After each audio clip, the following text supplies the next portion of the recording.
ಮೊದಲಿಗೆ ಜನ್ಮದಾತೆಯನ್ನು ಜಗನ್ಮಾತೆಯನ್ನು ಸ್ಮರಿಸಿಕೊಂಡು ಈ ಕಾರ್ಯಕ್ರಮದ ಪ್ರೇರಣಾಶಕ್ತಿಯಾದ ಜ್ಞಾನನಿಧಿ ಪೂಜ್ಯ ಗುರುದೇವ ಶ್ರೀ ಸಿದ್ದೇಶ್ವರ ಅಪ್ಪಾಜಿಯವರಿಗೆ ಶ್ರದ್ಧೆಯಿಂದ ವಂದಿಸಿ ವೇದಾಂತ ಕೇಸರಿಗಳಾಗಿ ಈ ನಾಡು ಎಂದೂ ಮರೆಯದ ಜ್ಞಾನ ಸುದ್ದಿಗಳನ್ನು ಹಾಡಿದ ಬ್ರಹ್ಮಲೀನ ಮಲ್ಲಿಕಾರ್ಜುನ ಅಪ್ಪಾಜಿಯವರಿಗೆ ಶ್ರದ್ಧೆಯಿಂದ ವಂದಿಸಿ ಪೂಜ್ಯ ಗುರುದೇವರ ಗುರುನಮನ ಮಹೋತ್ಸವದಲ್ಲಿ ಭಾಗಿಯಾಗಿರುವ ಹಿರಿಯರೇ, ತಾಯಂದಿರೇ, ಸಮಸ್ತ ದೈವರೇ, ನಿಮ್ಮೆಲ್ಲರಿಗೆ ನನ್ನ ಪ್ರೇಮಪೂರ್ಣ ನಮಸ್ಕಾರ.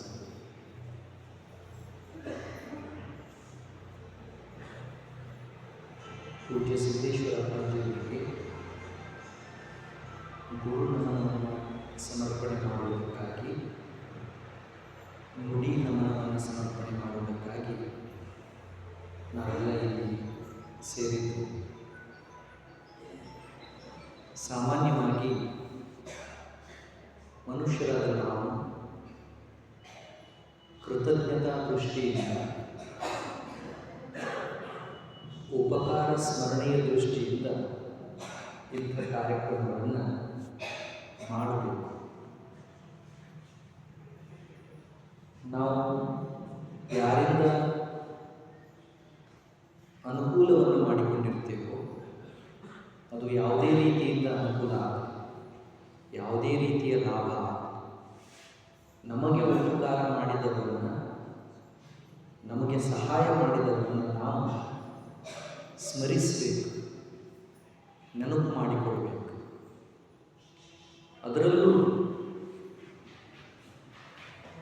ಈ ಭೌತಿಕ ಅನುಕೂಲಗಳಿಗಿಂತ ಆತ್ಮಿಕ ಅನುಕೂಲಗಳನ್ನು ಮಾಡಿದವರನ್ನು ಮರೀಲೇಬಾರದು. ವಸ್ತುಗಳನ್ನು ಕೊಟ್ಟವರು, ವಸ್ತುಗಳನ್ನು ತೆಗೆದುಕೊಂಡವರು, ವ್ಯವಹಾರಗಳಲ್ಲಿ ಅನುಕೂಲ ಆದವರಿಗಿಂತಲೂ ಕೂಡ ಜ್ಞಾನವನ್ನು ನೀಡಿ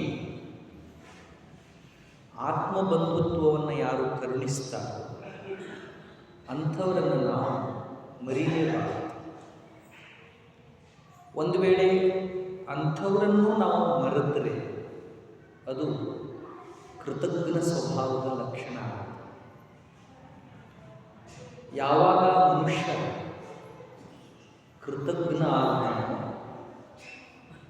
ಕೃತಜ್ಞ ಬೇರೆ, ಕೃತಜ್ಞ ಬೇರೆ. ಕೃತಜ್ಞ ಅಂದರೆ ಉಪಕಾರವನ್ನು ಸ್ಮರಿಸೋದು, ಕೃತಜ್ಞ ಅಂದರೆ ಮಾಡಿದ ಉಪಕಾರವನ್ನು ಸ್ಮರಿಸಲಾಗದೆ ಇರುವುದು. ಯಾವಾಗ ಮನುಷ್ಯನಾದವನು ಕೃತಜ್ಞ ಆಗುತ್ತಾನೋ, ಅಂದರೆ ಉಪಕಾರ ಮಾಡಿದವರನ್ನು ಸ್ಮರಿಸದೆ, ಗೌರವಿಸದೆ, ಪೂಜಿಸದೆ ಇರೋದಕ್ಕೆ ಪ್ರಾರಂಭ ಮಾಡ್ತಾನೋ, ಆವಾಗ ಮನುಷ್ಯನ ಸ್ವಭಾವದಲ್ಲಿ ಬದಲಾವಣೆಗಳು ಆಗೋದಕ್ಕೆ ಆರಂಭ ಮಾಡ್ತಾನೆ. ಒಮ್ಮೊಮ್ಮೆ ಅಂತೂ ಅದು ಮನುಷ್ಯ ಸ್ವಭಾವವನ್ನೇ ಮರೆಸಿ ಮೃಗೀಯ ಸ್ವಭಾವವನ್ನು ಬೆಳೆಸುವಂಥ ಕೆಲಸವನ್ನು ಮಾಡ್ತಾರೆ. ಅದಕ್ಕೆ ಹಿಂದಿನಿಂದಲೂ ನಮ್ಮ ಹಿರಿಯರು ಗುರುಗಳನ್ನು, ಮಹಾತ್ಮರನ್ನು, ಸಾಧು ಸತ್ಪುರುಷರನ್ನು, ಸಂತರನ್ನು, ಶರಣರನ್ನು, ಜ್ಞಾನಿಗಳನ್ನು, ದಾನಿಗಳನ್ನು, ಜಿಜ್ಞಾಸುಗಳನ್ನು, ವಿವೇಕಿಗಳನ್ನು, ಯೋಗಿಗಳನ್ನು, ತಪಸ್ವಿಗಳನ್ನು ಪದೇ ಪದೇ ಪದೇ ಪದೇ ನೆನಪು ಮಾಡಿಕೊಳ್ಳುವ ಕೆಲಸವನ್ನು ಮಾಡ್ತಾ ಇದ್ರು. ಅಂಥವರನ್ನು ನೆನಪು ಮಾಡಿಕೊಳ್ಳೋದ್ರಿಂದ ಅವರಿಗೇನೂ ಪ್ರಯೋಜನ ಇಲ್ಲ, ಬದಲಿಗೆ ನಮಗೆ ಮಾತ್ರ ಬಹಳ ಲಾಭ ಆಗುತ್ತೆ. ಏನು ಲಾಭ ಆಗುತ್ತೆ ಅಂದರೆ, ನಾವು ಎಲ್ಲಿ ತಪ್ತಾ ಇದ್ದೇವೆ ಅನ್ನೋ ಎಚ್ಚರ ನಮಗೆ ಆಗುತ್ತೆ. ಅವರನ್ನು ನೆನಪು ಮಾಡಿಕೊಂಡ ತಕ್ಷಣ ನಾವೇನು ದೊಡ್ಡವರಾಗ್ತೇವೆ ಅಂತ ಅರ್ಥ ಅಲ್ಲ. ಅಥವಾ ದೊಡ್ಡ ಉಪಕಾರ ಮಾಡ್ತಾ ಇದ್ದೇವೆ ಅಂತಲೂ ಅರ್ಥ ಅಲ್ಲ. ಅಂಥವರನ್ನು ಸ್ಮರಿಸೋದ್ರಿಂದ, ಪದೇ ಪದೇ ನೆನಪು ಮಾಡಿಕೊಳ್ಳೋದ್ರಿಂದ ನಾವು ಎಲ್ಲಿ ತಪ್ಪುತ್ತಾ ಇದ್ದೇವೆ, ನಾವು ಎಲ್ಲಿ ತಪ್ಪು ಮಾತಾಡ್ತಾ ಇದ್ದೇವೆ, ನಾವು ಎಲ್ಲಿ ತಪ್ಪು ಮಾಡ್ತಾ ಇದ್ದೇವೆ ಅನ್ನೋದು ನಮ್ಮ ಕಲ್ಪನೆಗೆ ಬರ್ತದೆ. ಇದನ್ನೇ ಜ್ಞಾನ ಅಂತ ಕರೆಯುವುದು.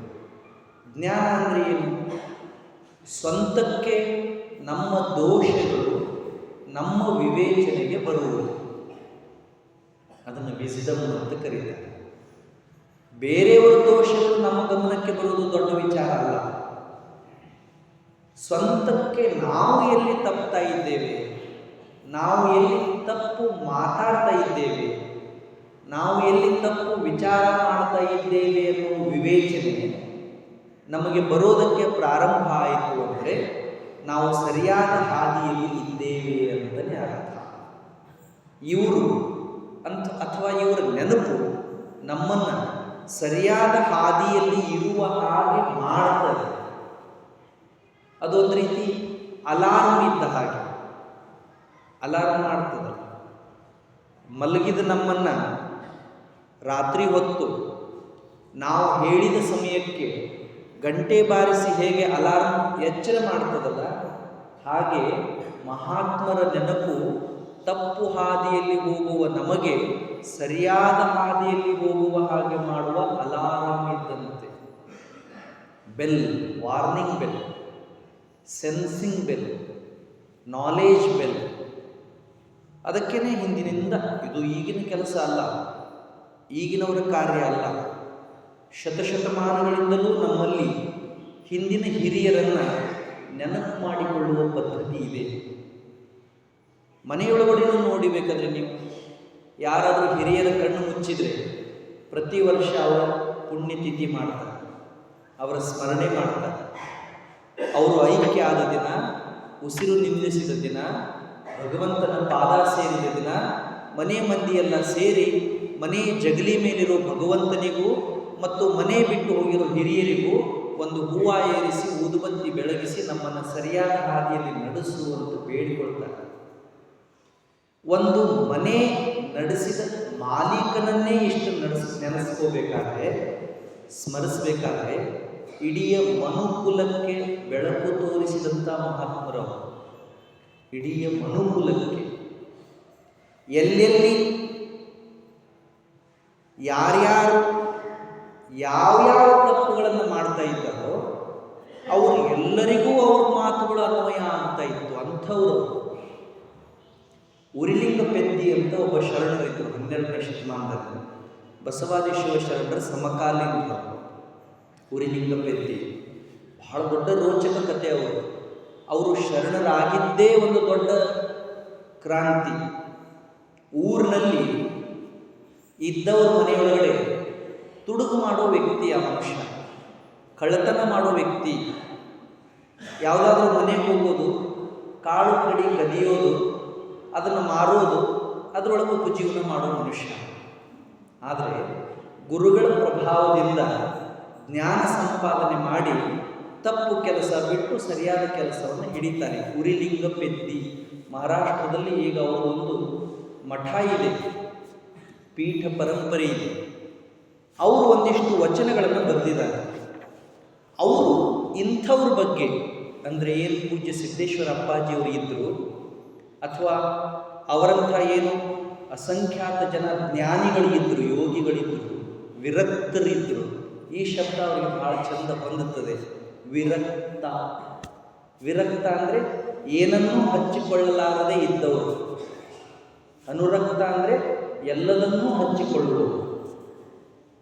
ಇಂಥ ವಿರಕ್ತರಿಗೆ ಹೊಂದುವಂಥ, ಶರಣರಿಗೆ ಹೊಂದುವಂಥ ಒಂದು ಸುಂದರ ವಚನವನ್ನು ಅವರು ರಚನೆ ಮಾಡಿದರು. ಅದಂತೂ ಅಕ್ಷರಶಃ ಪೂಜ್ಯಪಾದ ಶ್ರೀ ಸಿದ್ದೇಶ್ವರ ಅಪ್ಪಾಜಿಯವರಿಗೆ ಹೊಂದುತ್ತದೆ. ಅವರು ಏನಂತಾರೆ, ಇವರು ಅಂದರೆ ಮಹಾತ್ಮರು ಅಥವಾ ಶರಣರು ಲೋಕದಂತೆ ಬಾರರು, ಲೋಕದಂತೆ ಇರರು, ಲೋಕದಂತೆ ಹೋಹರು ನೋಡಯ್ಯ. ಎಷ್ಟು ಸುಂದರ ಶಬ್ದ ಬಳಸಿದ್ದಾರೆ ನೋಡಿ. ಅವರಿಗೂ ಮತ್ತು ಸಾಮಾನ್ಯ ಜನರಾದ ನಮಗೂ ಏನು ವ್ಯತ್ಯಾಸ ಅನ್ನೋದನ್ನು ಈ ವಚನದಲ್ಲಿ ಅವರು ಸಾದರಪಡಿಸಿದ್ದಾರೆ. ಲೋಕದಂತೆ ಬಾರರು, ಲೋಕದಂತೆ ಇರರು, ಲೋಕದಂತೆ ಹೋಗರು ನೋಡಯ್ಯ, ಹೋಗರು ನೋಡಯ್ಯ. ಪುಣ್ಯದಂತೆ ಬಪ್ಪರು, ಜ್ಞಾನದಂತೆ ಇಪ್ಪರು, ಮುಕ್ತಿಯಂತೆ ಹೋಗುವರು ನೋಡಯ್ಯ. ಉರಿಲಿಂಗ ದೇವ ನಿಮ್ಮ ಶರಣರು ಉಪಮಾತೀತರು, ಉಪಮಿಸಬಾರದು. Best statement. ಮಹಾತ್ಮರು ಅವರು ಉಪಮಾತೀತರು. ಉಪಮಾತೀತರು ಅಂದರೆ ಅವ್ರನ್ನ ಹೋಲಿಸಬಾರ್ದು ಯಾರಿಗೂ.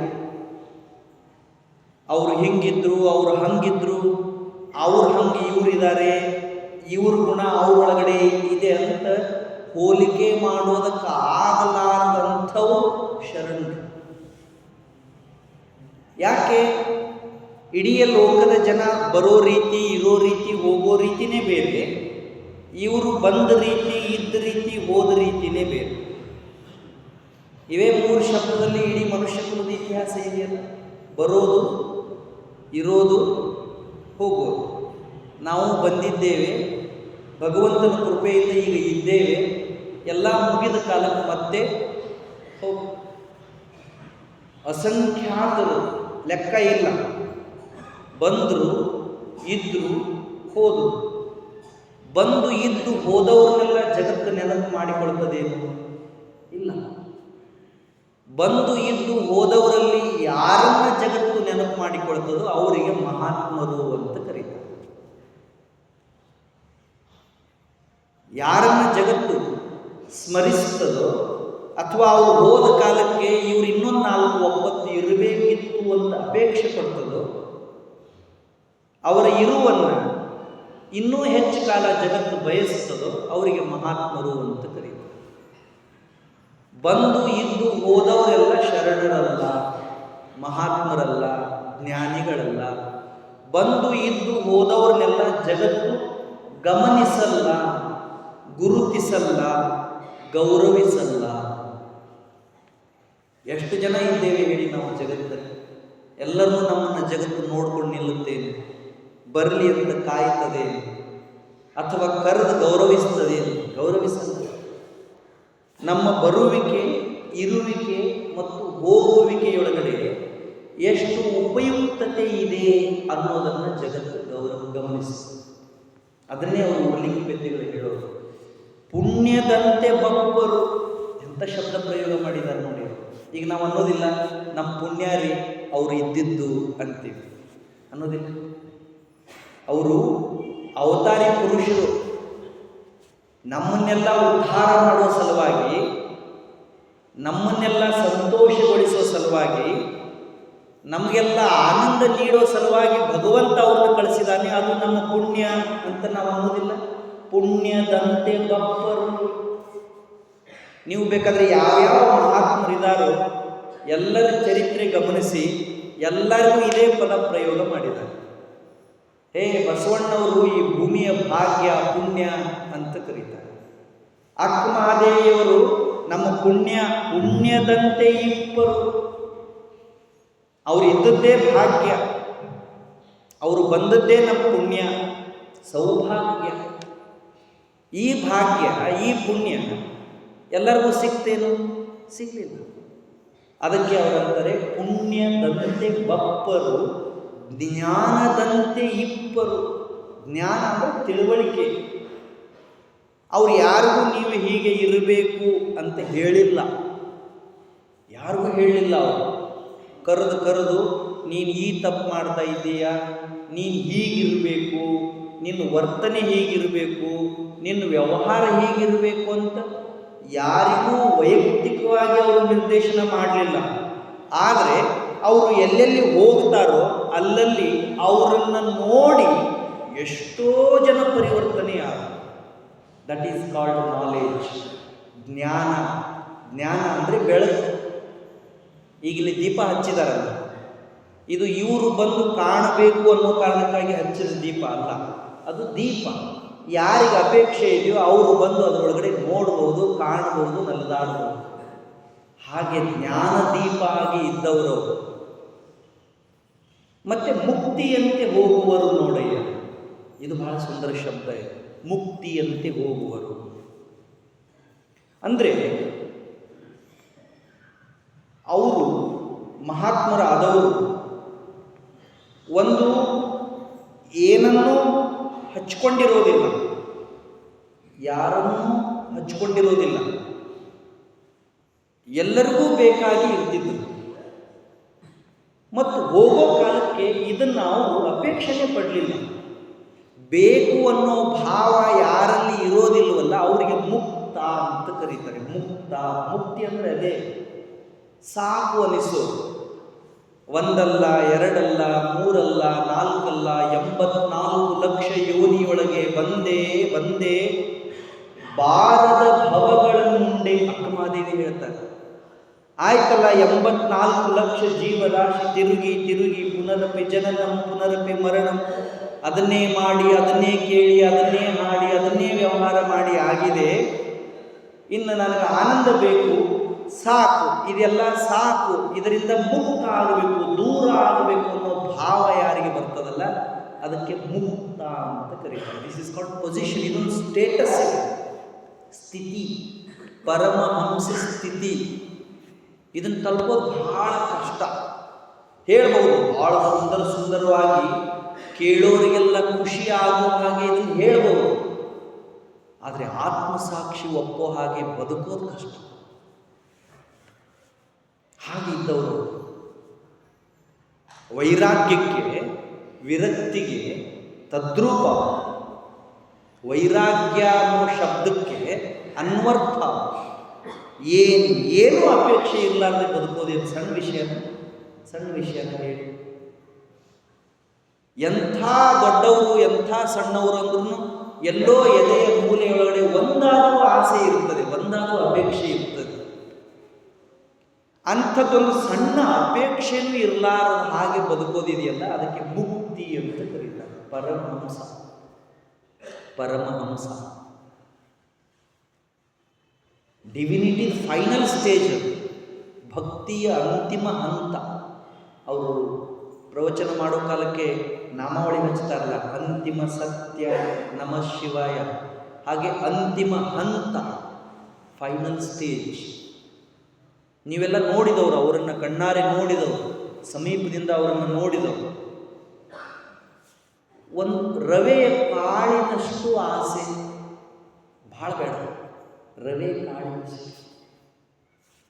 ಹೆಸರು, ಕೀರ್ತಿ, ಮಾನ, ಗೌರವ ಇದೆಲ್ಲ ಮೀರಿ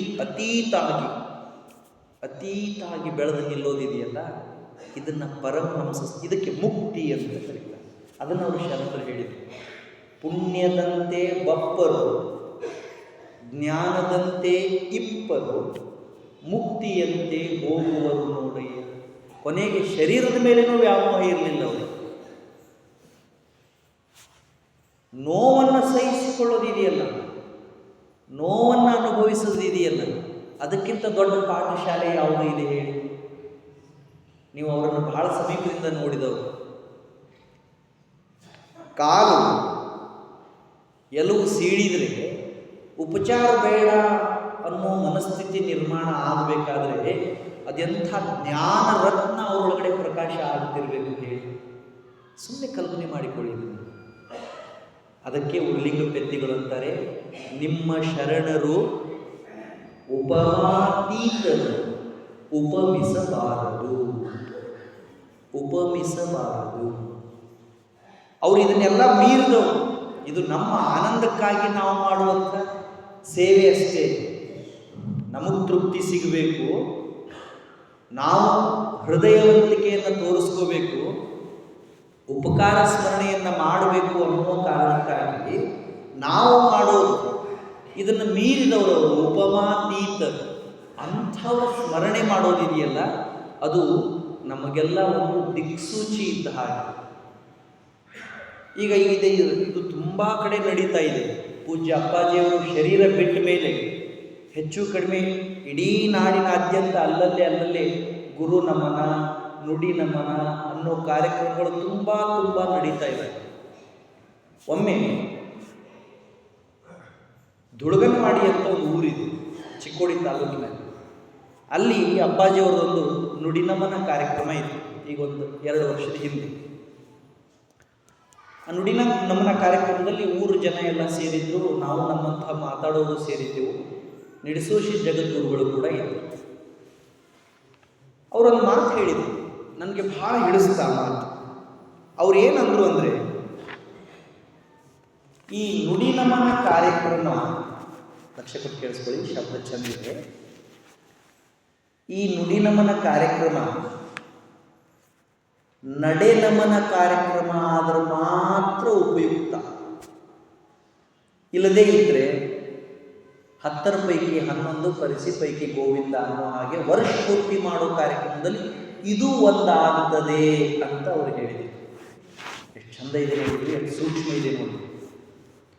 ನುಡಿ ನಮನ ಯಾರು ಬೇಕಾದರೂ ಮಾಡಬಹುದು, ನಡೆ ನಮನ ಮಾಡೋದಿದೆಯಲ್ಲ,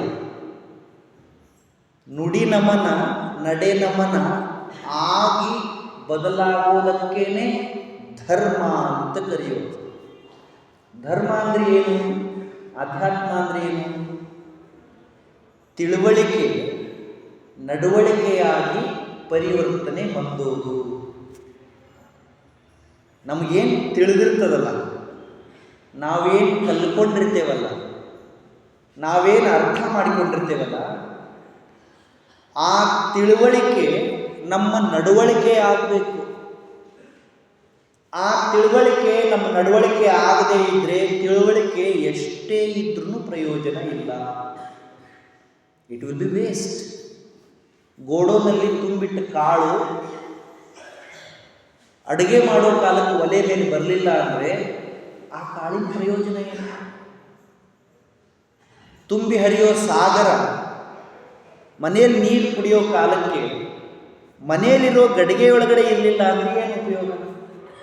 ಹೆಂಗೋ ಹಾಗೆ ತಿಳುವಳಿಕೆ, ನಾವೇನೇನು ತಿಳ್ಕೊಂಡಿರ್ತೇವೋ ಅದು ನಮ್ಮ ನಡವಳಿಕೆಯೊಳಗಡೆ ಬರಲಿಲ್ಲ ಅಂದರೆ, ನಾವು ನಡೆದು ತೋರಿಸಲಿಲ್ಲ, ಅನುಭವಿಸಲಿಲ್ಲ ಅಂದರೆ ಅದೆಲ್ಲ ದಂಡ.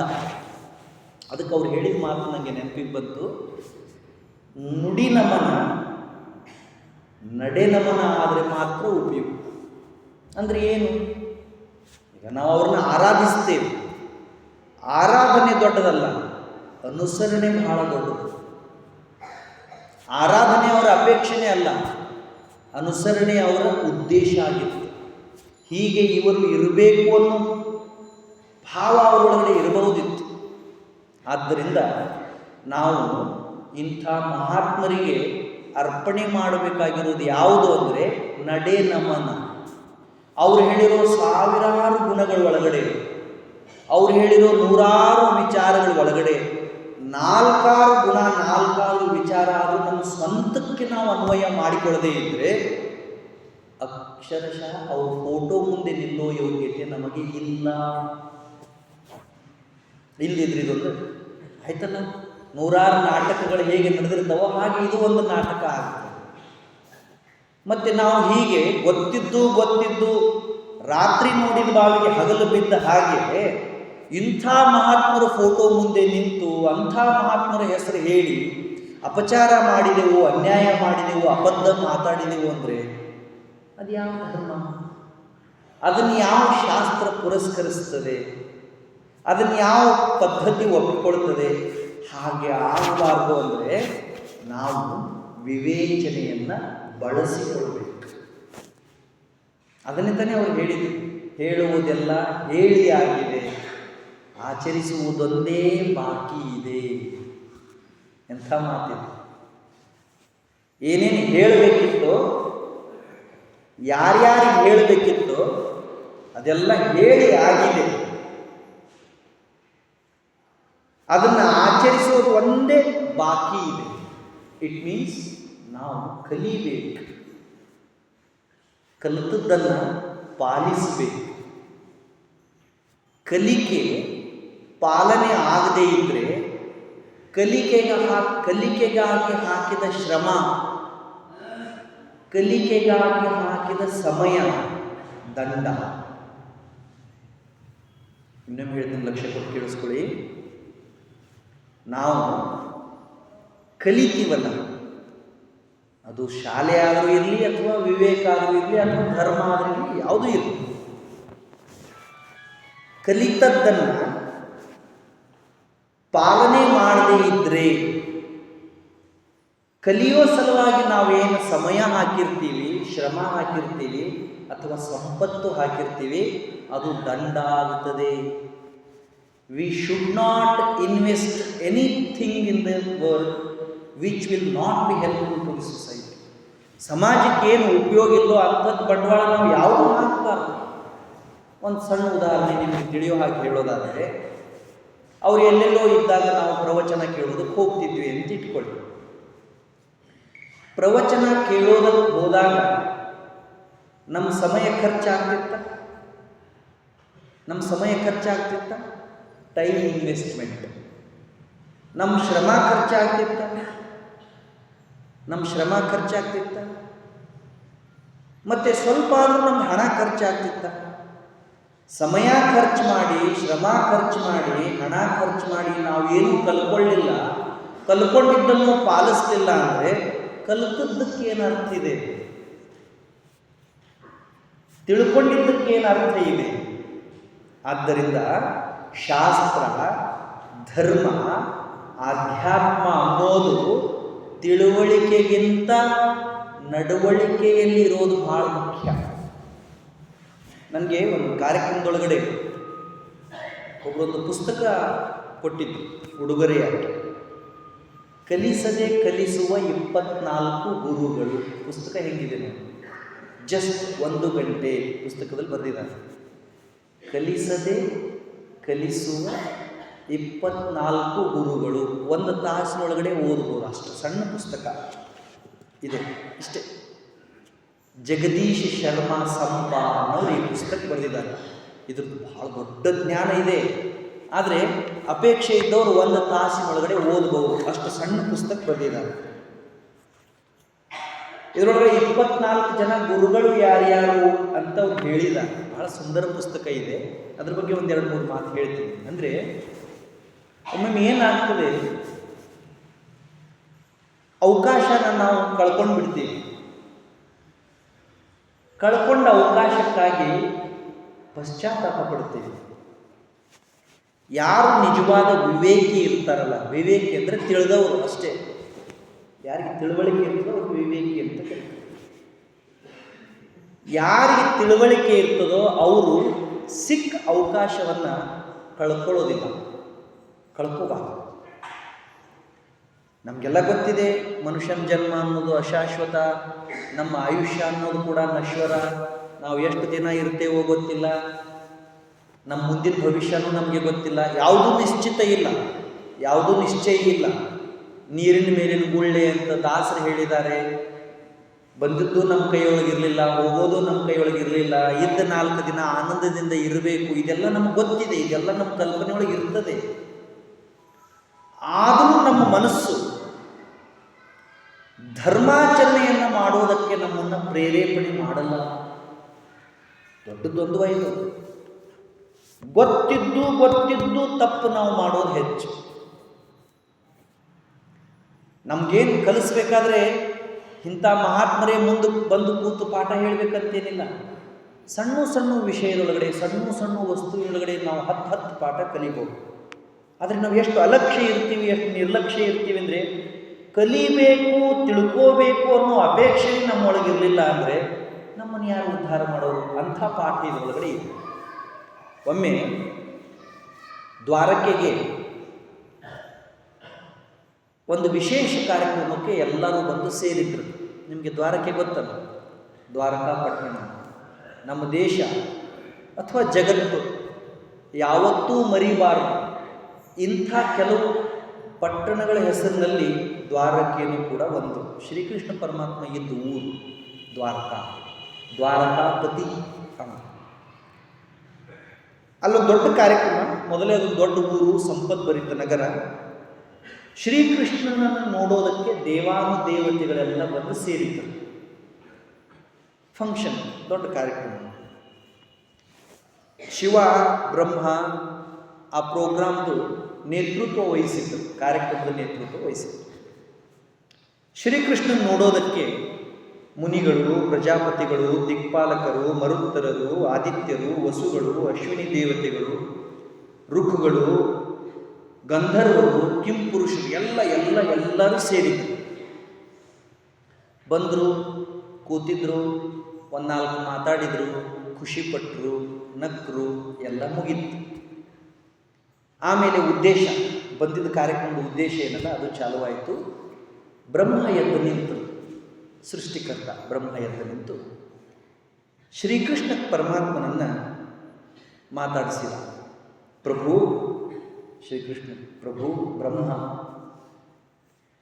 ಭೂಮಿಯಲ್ಲಿ ದುಷ್ಟರು ತುಂಬಿ ಹೋಗಿದ್ರು. ದುಷ್ಟರ ಭಾರದಿಂದ ಭೂಮಿ ಕಷ್ಟಪಡ್ತಾ ಇತ್ತು. ಈ ಭಾರವನ್ನು ಕಡಿಮೆ ಮಾಡಬೇಕು, ದುಷ್ಟರನ್ನು ನಾಶ ಮಾಡಬೇಕು ಅಂತ ನಿಮಗೆ ಪ್ರಾರ್ಥನೆ ಮಾಡಿದ್ದರಿಂದ ಕೃಷ್ಣ ಆಗಿ ನೀವು ಅವತರಿಸಿ ಬಂದಿರಿ. ಸಜ್ಜನರನ್ನು ಕಾಪಾಡಿದ್ರಿ, ದುಷ್ಟರನ್ನೆಲ್ಲ ಸಂಹಾರ ಮಾಡಿದ್ರಿ, ಅಧರ್ಮ ಅಳೀತು, ಧರ್ಮ ಸ್ಥಾಪನೆ ಆಯಿತು. ಇಂದಿಗೆ ಸರಿಯಾಗಿ ನೀವು ಭೂಮಿಗೆ ಬಂದು 125 ವರ್ಷಗಳಾದವು. ನಿಮಗೆ ಸಮ್ಮತಿ ಇದ್ದರೆ ಅಂತ ಕಾರ್ಯಕ್ರಮ ನೋಡಿ, ನಿಮಗೆ ಸಮ್ಮತಿ ಇದ್ದರೆ, ಒಪ್ಪಿಗೆ ಇದ್ದರೆ ನೀವು ವೈಕುಂಠಕ್ಕೆ ದಯಮಾಡಿಸಬಹುದು ಬ್ರಹ್ಮ ಶ್ರೀಕೃಷ್ಣನಿಗೆ ಹೇಳಿದ. ಅಂದರೆ ಕೆಲಸ ಮುಗೀತು, ನಿಮ್ಮ ಕೆಲಸ ಮುಗೀತು, ನೀವು ಇಲ್ಲಿ ಏನು ಬಂದಿದ್ರಿ ಅಲ್ಲ, ಬಂದ ಕೆಲಸ ಮುಗೀತು, ನೀವು ಹೋಗಿ. ನಮ್ದೆಲ್ಲರಿಗೂ ಉದ್ದೇಶ ಅಷ್ಟೇ, ಈ ಶರೀರವನ್ನು ಧಾರಣೆ ಮಾಡಿ ಬಂದಿರುವಂಥ ಆತ್ಮಕ್ಕೆ ಅದರ ಕೆಲಸ ಮುಗಿದ ಮೇಲೆ ಒಂದು ಕ್ಷಣಾನೂ ಈ ಶರೀರದೊಳಗಡೆ ಆತ್ಮ ಇರಲ್ಲ. ನಾವು ನಡುವೆ ಏನೇನೋ ಮೋಹಗಳನ್ನು ಕಲ್ಪನೆ ಮಾಡಿಕೊಂಡು ಉದ್ದೇಶವನ್ನೇ ಮರೆತು ಶರೀರವೇ ನಮ್ಮ ಕಾಯಂ ನಿವಾಸ ಅನ್ನೋ ಹಾಗೆ ಭ್ರಮೆಗೊಳಗಾಗಿರ್ತೀವಿ. ಅದು ಯಾರಿಗೂ ಬಿಟ್ಟಿದ್ದಲ್ಲ.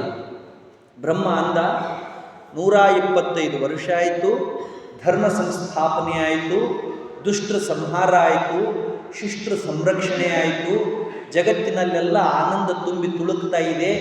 ನಿಮಗೆ ಸಮ್ಮತಿ ಇದ್ದರೆ, ಒಪ್ಪಿಗೆ ಇದ್ದರೆ ತಾವು ವೈಕುಂಠಕ್ಕೆ ದಯಮಾಡಿಸಬಹುದು. ಶ್ರೀಕೃಷ್ಣ ನಗನಗ್ತಾ ಹೇಳಿದ, ಸರಿ ನಾನು ಹೊರಡ್ತೀನಿ. ಆಯಿತು, ಎಲ್ಲ ಹೋದ್ರು, ಯಾರ್ಯಾರು ಬಂದಿದ್ರಲ್ಲ ಎಲ್ಲ ಹೋದ್ರು.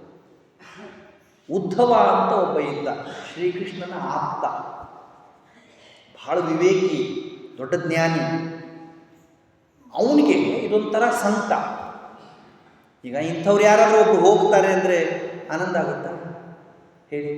ನಮಗೆ ಬೇಕಾದವರು, ನಮಗೆ ಉಪಕಾರ ಮಾಡಿದವರು, ನಮ್ಮನ್ನು ಸಾಕಿದವರು, ಸಲುವುದವರು, ಉದ್ಧಾರ ಮಾಡಿದವರು, ಉಣಿಸಿದವರು, ಬೆಳೆಸಿದವರು, ತಿಳಿಸಿದವರು, ಕೈ ಹಿಡಿದು ನಡೆಸಿದವರು, ಆಯ್ತಪ್ಪ ನಂದು ನಾ ಹೋಗಿ ಬರ್ತೀನಿ ಅಂದರೆ ಮನೆ ಮಂದಿ ಎಲ್ಲ ಆಯಿತು ಹೋಗಿ ಬಾ ಟಾಟಾ ಅಂತಾರ. ಸಂಕಟ ಆಗುತ್ತೆ, ಎದೆ ಒಡೆದು ಹೋಗುತ್ತದೆ. ಅಯ್ಯೋ ಇವರು ಇರಬೇಕು ಅಂತ ಮನಸ್ಸು ಹೇಳ್ತದೆ ಅಲ್ಲ. ಉದ್ಧವ ಅಂದ, ಸ್ವಾಮಿ ಇದೆಂಥ ಅನ್ಯಾಯ. ಈಗೀಗ ನೀವು ಏನು ಅಂತ ನಮಗೆ ಗೊತ್ತಾಗೋದಕ್ಕೆ ಚಾಲುವಾಗಿತ್ತು. ನಮಗೂ ಹಿಂಗೆ ಆಗಿತ್ತಲ್ಲ. ಈಗೀಗ ನೀವು ಏನು ಅಂತ ನಮಗೆ ಗೊತ್ತಾಗಕ್ಕೆ ಚಾಲುವಾಗಿತ್ತು. ನೀವು ಯಾವಾಗ ಭಾಳ ನಮ್ಮ ಸಮೀಪ ಇದ್ರೋ ಆವಾಗ ನಿಮ್ಮ ಬೆಲೆ ನಮಗೆ ಗೊತ್ತಾಗಲಿಲ್ಲ.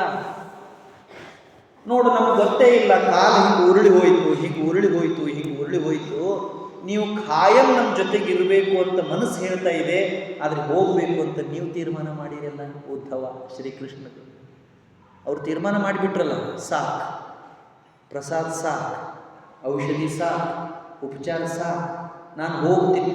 ನನ್ನ ಗುರುಗಳು 80 ವರ್ಷ ಇದ್ದರು, ನಾನು 82 ವರ್ಷ, ನನಗೆ ಯಾಕೆ 2 ವರ್ಷ? ಎಂಥ ನಿರ್ಮೋಹ ಇದು, ಎಂಥ ಡಿಸಿಷನ್ ಇದು. ಸುಮ್ಮನೆ ಎಡಗಡೆ ಬಾಜು ಒಂದು ಸ್ವಲ್ಪ ತಲೆ ನುಯ್ತು ಅಂದ್ರೆ 5 ನಿಮಿಷದೊಳಗೆ ಡಾಕ್ಟ್ರ್ ಹತ್ರ ಹೋಗ್ತೀವಿ ನಾವು. 5 ನಿಮಿಷನೂ ಭಾಳ ಆಯಿತು, ಅಡ್ವಾನ್ಸ್ ಫೋನು ಮಾಡಿರ್ತೀವಿ. ಎಲ್ಲ ಸಾಕು ಸಾಕು ಸಾಕು ಅಂತೀರಿ. ಈಗ ನೀನು ಬೇಕು ಅಂತ ಅನಿಸ್ತಾ ಇದೆ, ನೀನು ಹೋಗ್ತಾ ಇದ್ದೀಯಲ್ಲ, ಏನಿದು? ನೀ ನನಗೆ ಬೇಕು, ಇನ್ನೂ ಏನಾದರೂ ಹೇಳು, ಇನ್ನೂ ಏನಾದರೂ ಕಲಿಸು. ಉದ್ಧವ ಶ್ರೀಕೃಷ್ಣ ಅಂತಾನೆ, ನೋಡು ಉದ್ಧವ, ಇದು ಅದಕ್ಕೆ ಸಮಯ ಅಲ್ಲ. ನಾನು ನಿನ್ನ ಹತ್ರನೇ ಇರ್ತೀನಿ, ನಿಂದೇನು ಅಪೇಕ್ಷೆ ಇದೆ? ನಾನು ನಿನ್ನ ಖಾಯಂ ಜ್ಞಾನ ನೀಡಬೇಕು ಅಂತ ಅಪೇಕ್ಷೆ ಇದೆಯಲ್ಲ, ನಾನು ನಿನ್ನ ಹತ್ರನೇ ಇರ್ತೀನಿ. ನೀನೊಂದು ಕೆಲಸ ಮಾಡು, ಎಲ್ಲವನ್ನೂ ತ್ಯಾಗ ಮಾಡು, ನನ್ನಲ್ಲೇ ಮನಸ್ಸನ್ನು ನೀಡು, ಎಲ್ಲ ತ್ಯಾಗ ಮಾಡು. ಅವ ಅಂತಾನೆ, ಇಷ್ಟು ಸಾಕಾಗೋದಿಲ್ಲ ನನಗೆ, ಇನ್ನೂ ಏನಾದರೂ ಹೇಳಬೇಕು. ಆವಾಗ ಶ್ರೀಕೃಷ್ಣ ಪರಮಾತ್ಮ ಉದ್ಧವನಿಗೆ ದತ್ತಾತ್ರೇಯ ಮತ್ತು ಯದು ಮಹಾರಾಜರ ನಡುವೆ ನಡೆದಂಥ ಸಂಭಾಷಣೆಯನ್ನು ಹೇಳ್ತಾನೆ, ಪಾಠ ಮಾಡ್ತಾನೆ. ಜೀವನ ಹೆಂಗೆ ಮಾಡಬೇಕು ಅಂತ ಪಾಠ ಮಾಡ್ತಾನೆ. ನೀನು ಹೆಂಗೆ ಬದುಕಬೇಕು ಅಂದರೆ, ದತ್ತಾತ್ರೇಯರು ಯದು ಮಹಾರಾಜನಿಗೆ ಏನು ಪಾಠ ಮಾಡಿದ್ದಲ್ಲ ಹಂಗೆ ಬದುಕಬೇಕು ಅಂತ ಹೇಳ್ತಾನೆ. ಇದೊಂದು ಕಥೆ. ದತ್ತಾತ್ರೇಯ ಮಹಾನ್ ಗುರುಗಳು, ಜ್ಞಾನಿಗಳು. ಯದು ಮಹಾರಾಜ ಯಾರು? ಯಾದವ ಕುಲದ ಮೂಲ ಪುರುಷ. ಯಾದವ ಕುಲ ಯಾವುದು? ಕೃಷ್ಣಂದು, ಅವ್ರದ್ದು ವಂಶ ಕುಲ. ಏನಾಗಿತ್ತು, ಒಂದ್ಸರಿ ಯದು ಮಹಾರಾಜನ ಅರಮನೆಗೆ ದತ್ತಾತ್ರೇಯರು ಬಂದಿದ್ದರು. ದತ್ತಾತ್ರೇಯರು ವಿರಾಗಿಗಳು, ಜ್ಞಾನಿ. ಅವರು ಇದ್ದು ಇರಲಾರದ ಹಾಗೆ ಇರುವಂಥ ಜನ. ಜ್ಞಾನಿಗಳನ್ನು ಇದ್ದಾಗ ಅವ್ರ ಬೆಲೆ ಗೊತ್ತಾಗೋದಿಲ್ಲ, ಇಲ್ದಾಗ ಅವ್ರು ಬೇಕು ಅಂತ ಅನಿಸ್ತದೆ. ಈಗ ನಮ್ಗೆ ಯಾರಿಗಾದ್ರೂ ಒಬ್ರಿಗಾದ್ರೂ ಇವ್ರು ಇಲ್ಲ ಅಂತ ಅನಿಸ್ತದೇನು? ಸ್ವಲ್ಪ ಮೇಲ್ಮಟ್ಟಕ್ಕೆ ಇಲ್ಲ, ಅವರು ಶರೀರ ಬಿಟ್ಟಿದ್ದಾರೆ ಅಂತ ಅನಿಸ್ತದೆ. ಆದರೆ ಭಾವ ತಿಳಿಯಾಯಿತು ಅಂದರೆ ಅಚ್ಚ ಮೂರ್ತಿ ಕಣ್ಣು ಮುಂದೆ ಬಂದ ಹಾಗೆ ಆಗ್ತದೆ. ಆಗೋದಿಲ್ಲ. ಅಜ್ಞಾನದ ಪರದೆ ಸರಿಯಿತು ಅಂದರೆ ಅವ್ರು ಹೋಗಿಲ್ಲ ಅಂತ ಕಲ್ಪನೆಗೆ ಬರ್ತದೆ. ಜ್ಞಾನಿ ಲಕ್ಷಣ ಅವ್ರದ್ದು ಎಕ್ಸಿಸ್ಟೆನ್ಸ್ ಯಾವಾಗಲೂ ಇರ್ತದೆ, ಎಲ್ಲ ಕಡೆಯೂ ಇರ್ತದೆ. ದತ್ತಾತ್ರೇಯರು ಬಂದಿದ್ದರು, ಯದು ಮಹಾರಾಜ ಕೂತಿದ್ದ, ಅವರಿಬ್ಬರು ಮಾತಾಡ್ತಾ ಇದ್ರು. ಈ ದತ್ತಾತ್ರೇಯನ ಮನಸ್ಸೊಳಗಡೆ ಒಂದೆರಡು ಮೂರು ಪ್ರಶ್ನೆ ಬಂದವು. ಏನು ಪ್ರಶ್ನೆ ಅಂದರೆ, ಇವರು ನೋಡೋದಕ್ಕೆ ಹೆಂಗಿದ್ದಾರೆ ನೋಡಿ, ಎಷ್ಟು ಸಾದಾ ಸೀದಾ. ನನಗೆ ಈ ಪುಸ್ತಕ ಓದುವಾಗ ಇವ್ರದ್ದೇ ಕತೆ ಓದ್ತಾ ಇದ್ದೀನೇನೋ, ಇವರೇ ದತ್ತಾತ್ರೇಯ ಏನೋ ಅಂತ ಅನಿಸ್ತಿತ್ತು. ಅವ ಹೇಳ್ತಾನೆ, ಯದು ಮಹಾರಾಜ್, ಮೊದಲೇ ಮಹಾರಾಜ್, ಭಗವನ್, ನೀವು ಎಲ್ಲವನ್ನೂ ಅರಿತಿರುವಿರಿ, ಆದರೆ ಬಾಲಭಾವದ ಮುಗ್ಧತೆ ನಿಮ್ಮದು. ನೀವು ಎಲ್ಲವನ್ನೂ ಅರಿತಿರುವಿರಿ, ಆದರೆ ಬಾಲಭಾವದ ಮುಗ್ಧತೆ ನಿಮ್ಮದು. ಹಿಂಗೈತ್ರಲ್ಲ. ಅವ್ರಿಗೆ ಈ ವಿಷಯ ಗೊತ್ತಿರಲಿಲ್ಲ, ಇಂಥ ವಿಷಯನೇ ಇರಲಿಲ್ಲ. ನಾನು ನೋಡಿದ್ದೀನಿ, ನನ್ನ ಸಮೀಪ ಭಗವಂತನ ಕೃಪೆಯಿಂದ, ಯಾವುದೋ ಜನ್ಮದ ಪುಣ್ಯದಿಂದ ನೋಡಿದ್ದೀನಿ. ಒಬ್ಬ ಸಾಮಾನ್ಯ ರೈತ ಬಂದರೆ ಹೊಲದ ವ್ಯವಹಾರಕ್ಕೆ ಸಂಬಂಧಪಟ್ಟಿದ್ದ ವಿಚಾರನೆ ಮಾತಾಡೋದು. ಬಿತ್ತೋದು, ಬೆಳೆಯೋದು, ಕೊಯ್ಲು ಮಾಡೋದು, ರಾಶಿ ಮಾಡೋದು, ಎತ್ತು ಸಾಕೋದು, ಆಕಳ ಸಾಕೋದು, ಕಾಳು ಬೇಳೆ, ಇಂಥದ್ದೇ ಮಾತಾಡೋದು.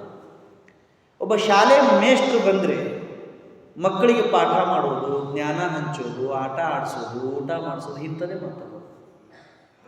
ಒಬ್ಬ ಒಳ್ಳೆ ಅಧಿಕಾರಿ ಬಂದರೆ ಹೆಂಗೆ ಅಧಿಕಾರ ನಡೆಸಬೇಕು ಅನ್ನೋದ್ರ ಬಗ್ಗೆನೇ ಮಾತಾಡೋದು. ಒಬ್ಬ ಸ್ವಾಮೀಜಿ ಬಂದರೆ ಜ್ಞಾನದ ಬಗ್ಗೆನೇ ಚರ್ಚೆ ಮಾಡೋದು. ಒಬ್ಬ ಡಾಕ್ಟರ್ ಬಂದರೆ ಹೆಲ್ತ್ ರಿಲೇಟೆಡ್ ಮ್ಯಾಟರ್ಸ್ನೇ ಮಾತಾಡೋದು. ಒಬ್ಬರು ವಕೀಲರು ಬಂದರೆ ಕಾನೂನಿನ ಬಗ್ಗೆನೇ ಮಾತಾಡೋದು. ಒಬ್ಬ ರಾಜಕಾರಣಿ ಬಂದರೆ ಸಮಾಜ ಹೆಂಗೆ ಸಂಘಟನೆ ಮಾಡಬೇಕು, ರಾಜ್ಯಭಾರ ಹೆಂಗೆ ಮಾಡಬೇಕು, ಕಾರ್ಭಾರ ಹೆಂಗೆ ಮಾಡಬೇಕು, ಇಂಥ ವಿಚಾರ ಮಾತಾಡೋದು. ಎಲ್ಲ ಗೊತ್ತಿತ್ತು, ಏನು ಗೊತ್ತಿರಲಾರ್ದಂಗೆ ಇರ್ತಿದ್ರು ಅಲ್ಲ. ನೀವು ನೋಟಿಸ್ ಮಾಡಿರ್ಬೋದು, ದತ್ತಾತ್ರೇಯರಿಗೆ ಯದು ಮಹಾರಾಜ್ ಅಂತಾನೆ, ನೀವು ಎಲ್ಲವನ್ನೂ ಬಲ್ಲಿರಿ, ಆದರೆ ಬಾಲಭಾವದ ಮುಗ್ಧತೆ ನಿಮ್ಮದು. ನಿಮಗೆ ಯಾವ ಚಿಂತೆಯೂ ಇಲ್ಲ, ಯಾವ ಕನಸೂ ಇಲ್ಲ, ಯಾವುದರ ಅಪೇಕ್ಷೆಯೂ ಇಲ್ಲ. ಅವ ಸೇಮ್ ಸಿದ್ದೇಶ್ವರ ಅಪ್ಪ ಅವರಿಗೆ ಹೇಳಿದ ಮಾತೇನೋ ಅನಿಸ್ಬೇಕು. ಏನು ಚಿಂತೆ ಮಾಡ್ತಿರ್ಲಿಲ್ಲ. ನಾವು ಸುಮ್ಮನೆ ನಮ್ಮ ಮನೆ ಮುಂದೆ ಯಾರು ಹಾಡು ಹೋದ್ರಂದ್ರೆ ತಾಸು ದೀಡ್ ತಾಸು ಅವ್ರನ್ನ ಯಾಕೆ ಹೋದ್ರೋ ಏನು, ಯಾರ ಮನೆಗೆ ಹೋದ್ರೋ ಏನು, ನಿನ್ನೇನು ಇದ ಸಮಯಕ್ಕೆ ಹೋಗಿದ್ರು, ಇನ್ನು ಯಾವಾಗ ಮನಿನ ಮರಿತೀವಿ, ನಮ್ಮ ಕೆಲಸ ಬಿಡ್ತೀವಿ, ಅವ್ರು ಬರೋದು ನೋಡ್ಕೊತ ನಿಲ್ತೀವಿ, ಸಂಬಂಧ ಇಲ್ಲ ಏನು. ನಮಗೆ ಸಂಬಂಧ ಇಲ್ಲ. ಮತ್ತು ನಮ್ಮಷ್ಟು ಚಿಂತೆ ಮಾಡೋರಾದರೂ ಯಾರಿದ್ದಾರೆ ಹೇಳಿ? ಧರ್ಮ ಏನು ಹೇಳ್ತದೆ? ನಿಶ್ಚಿಂತ ಆಗಬೇಕು ಅಂತ ಹೇಳ್ತದೆ. ನಾವು ದಿನ ಧರ್ಮ ಮಾಡ್ತೀವಿ, ನಿಶ್ಚಿಂತ ಆಗೋದಿಲ್ಲ. ಧರ್ಮದ ಲಕ್ಷಣ ಏನು? ಚಿಂತೆ ಇರಲಾರ್ದಂಗೆ ಇರೋದು. ಇದು ಕೇಳೋದಕ್ಕೆ ಭಾಳ ಚಂದ, ಮಾಡೋದಕ್ಕೆ ಭಾಳ ಕಷ್ಟ. ಯಾರು ಕೇಳಿದ್ದನ್ನು ಮಾಡಿ ತೋರಿಸ್ತಾರೋ ಅವ್ರಿಗೆ ಮಹಾತ್ಮರು ಅಂತ ಕರೀತಾರೆ. ನಿಮಗೆ ಯಾವ ಚಿಂತೆ ಇಲ್ಲ, ಯಾವ ಕನಸು ಇಲ್ಲ, ಯಾವುದರ ಅಪೇಕ್ಷೆ ಇಲ್ಲ. ಯಾವ ಒಂದೇನು ಗೌರವ, ಅರೆ ಪದ್ಮಶ್ರೀ ಪ್ರಶಸ್ತಿ ಬೇಡ ಅಂತ ಪತ್ರ ಬರೆಯುವಂಥ ವೈರಾಗ್ಯ ಇತ್ತು ಅಂದರೆ ಇನ್ಯಾವ ಅಪೇಕ್ಷೆ ಹೇಳಿ? ಇನ್ಯಾವ? ಕೇಂದ್ರ ಸರ್ಕಾರದವರು ಅದೇನು ಅರ್ಜಿ ಹಾಕಿದ ಪ್ರಶಸ್ತಿ ಅಲ್ಲ, ಶಿಫಾರಸು ಮಾಡಿದ ಪ್ರಶಸ್ತಿ ಅಲ್ಲ, 4 ಮಂದಿ ಹೋಗಿ ಇವ್ರಿಗೆ ಕೊಡಬೇಕು ಅಂತ ಹೇಳಿ ಜೈಕಾರ ಹಾಕಿ ಹಾರತುರಾಯ ಹಾಕಿ ತಂದ ಪ್ರಶಸ್ತಿ ಅಲ್ಲ. ನಿಮ್ಮಂಥವ್ರಿಗೆ ಕೊಡಲಿಲ್ಲ ಅಂದರೆ ಯಾರಿಗೆ ಕೊಡಬೇಕು? ನಿಮಗೂ ಕೊಟ್ಟನ ಪ್ರಶಸ್ತಿ ಕಿಮ್ಮತ್ ಅಂತ ಸರ್ಕಾರ ಡಿಸೈಡ್ ಮಾಡಿದ ಪ್ರಶಸ್ತಿ. ಒಟ್ಟು 2 ತಾಸು 3 ತಾಸು 4 ತಾಸ್ನಾಗ ಇದ್ರಾಗ ನನಗೆ ಆಸಕ್ತಿ ಇಲ್ಲ, ನಾನು ಸನ್ಯಾಸಿ, ನನಗಿಂಥದ್ದು ಬೇಡ ಅಂತ ಬರೀತಾರಂದ್ರೆ ಇನ್ನೇನು ಅನ್ಬೇಕು ಅದಕ್ಕೆ ಹೇಳಿ ನೀವು? Definition to the mark. ಸನ್ಯಾಸ ಜೀವನಕ್ಕೊಂದು ವ್ಯಾಖ್ಯಾನ, ಎಕ್ಸಾಂಪಲ್, ನಿದರ್ಶನ. ಯದು ಮಹಾರಾಜ್ ಅಂತನ ಜನರು, ಜಗತ್ತಿನ ಜನ, ನೀವು ಈ ಕಡೆ ಆ ಕಡೆ 2 ಕಡೆ ವಿಚಾರ ಮಾಡಬೇಕಾ? ಈಗ ಈ ಕಡೆ ಅಂದರೆ ಈ ಕಡೆ, ಆ ಕಡೆ ಅಂದರೆ ಎಲ್ಲಿ? ಯದು ಮಹಾರಾಜ ಇಲ್ಲ, ಅಲ್ಲಿಬ್ಬರದಲ್ಲ. ಯದು ಮಹಾರಾಜ ಯಾರಿಗೆ ಹೇಳ್ತಾ ಇದ್ದಾನೆ? ದತ್ತಾತ್ರೇಯಿಗೆ ಹೇಳ್ತಾ ಇದ್ದಾನೆ. ದತ್ತಾತ್ರೇಯಿಗೆ ಹೇಳ್ತಾ ಇದ್ದಾನೆ ಅಲ್ಲ. ಜನರು ಆಯುಷ್ಯದ ಚಿಂತೆ, ಯಶಸ್ಸಿನ ಕನಸು, ಸಂಪತ್ತಿನ ಬಯಕೆಯೊಳಗಡೆ ಜೀವನನ ವ್ಯಯ ಮಾಡ್ತಾ ಇದ್ದಾರೆ. ನಮಗೆ ಇವ 3 ಚಿಂತೆ. ಒಂದು ಆಯುಷ್ಯದ ಚಿಂತೆ, ಯಶಸ್ಸಿನ ಕನಸು, ಸಂಪತ್ತಿನ ಬಯಕೆ. ಇವ 3. ನೆಪೋಲಿಯನ್ ಬೋನಾಪಾರ್ಟ್ ಹೇಳ್ತಾನೆ, world history belongs to only 3 things. ಜಗತ್ತಿನ ಇತಿಹಾಸ 3 ಸಂಗತಿಗಳ ಮೇಲೆ ನಿಂತಿದೆ. ಒಂದು ಆಯುಷ್ಯ, ಮತ್ತೊಂದು ಕನಸು, ಮತ್ತೊಂದು ಸಂಪತ್ತು. ನೆಪೋಲಿಯನ್ ಬೋನಾಪಾರ್ಟ್ ಯಾರು ಗೊತ್ತೇ ನಿಮಗೆ? ಒಂದು ಕಾಲಕ್ಕೆ ಫ್ರಾನ್ಸಿನ ಬೀದಿಗಳಲ್ಲಿ ಅನ್ನಕ್ಕಾಗಿ ಭಿಕ್ಷೆ ಬೇಡುವ ಸಾಮಾನ್ಯ ಹೆಣ್ಣು ಮಗಳ ಹೊಟ್ಟೆಯಲ್ಲಿ ಹುಟ್ಟಿದ ಹುಡುಗ. ಅವರವ್ವ ಫ್ರಾನ್ಸಿನ ಬೀದಿಯಲ್ಲಿ ಅನ್ನಕ್ಕಾಗಿ ಬೇಡ್ತಾ ಇದ್ದಳು. 25 ವರ್ಷದೊಳಗಡೆ ಆ ಫ್ರಾನ್ಸಿನ ಚಕ್ರವರ್ತಿಯಾಗಿ ಬೆಳೆದಂಥ ಹುಡುಗ.